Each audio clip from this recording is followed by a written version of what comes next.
This is one of my favorite people, is Francie's little kid, Casey Fretheim. And this is Shane, Wow. her boy, one of her Oh yeah. boy, Shane. Really? He's grown up now somewhat. He's a real pistol kid. You hate to see him coming sometimes. Yeah, I heard he was the wild one. Oh God. He'd wear you out, you know.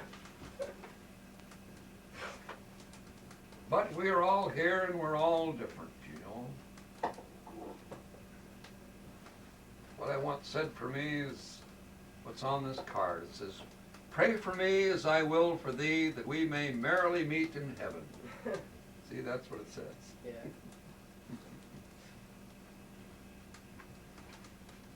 Those are just little things that I thought you'd like to see your dad enlarged. I believe you have that picture there, Porter, but it's small. It's a small Yeah. snapshot. And I had that enlarged with the children so they could see what they all look like when they're young, you know. Is your thing operating? I hope so. Oh. I don't know for sure though. Oh, I see.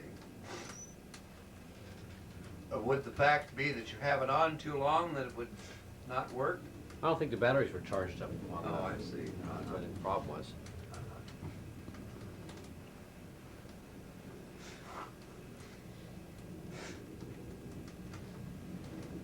Your job, what does it pay a year on that job now? That's about, this year I made 30,000. Oh, that's wonderful. Next year I'll probably make about 40. Did you get Grandma paid back yet? Yeah? Good. I don't hope you know. do. Do you remember her now? She's a hell of a fine woman. Yeah, she is. You bet. She's a 14-carat individual. Yeah. I've often thought of her. I've often wished I could get down and visit all of them. Cool. Get on the plane and come on down. Well, Oh, now it It's- takes it's a lot out of you. it just, it's kind of tough. And I want to get over the hump and get going.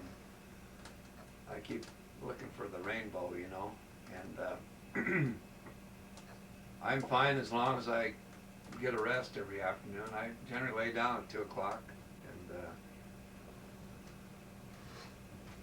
I won't do it today because you guys, we're going to go, as long as you're driving and Eleanor's going to ride along, well, I can take it easy, you know. Well, take a rest. But, well, I just soon, as long as we're here, it's, you know, it's nice to see them, everybody, so.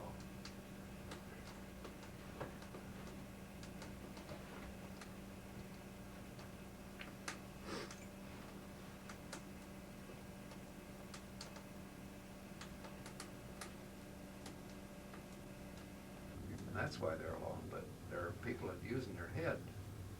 They want to think pretty seriously about things, you know, before they do them. Yeah. So that you don't end up alone. Because making friends and relatives and among relatives and acquaintances is, it's more than a halfway thing on the part of the individual. You've got to give a lot. You've got to do a lot. You've got to eat a lot of humble pie, and if you want to be a friend, don't you know? You've got to think a little bit. You've got to drop a card. You've got to give them a call. You've got to do something, you know, Yeah. to make it go. And it sure pays to keep some friends, acquaintances. My mother was a great one to make a lot of acquaintances, a lot of friends, a lot of people she enjoys and talking to and visiting and so on. Many relatives, but many other little friends she's got, some of them not related to the family. She worked real hard at that.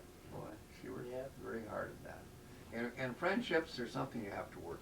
You've got, it's just like a job. You got to work at it. You know. Eleanor here, the owner of this place and the hostess, she's got a gross of friends, people, you know, that she's closely associated with. But she really works at it, you know. One of her favorite expressions is put up on the wall there. You see it up above the stove? A clean house is misspent. That's pretty good philosophy, isn't it?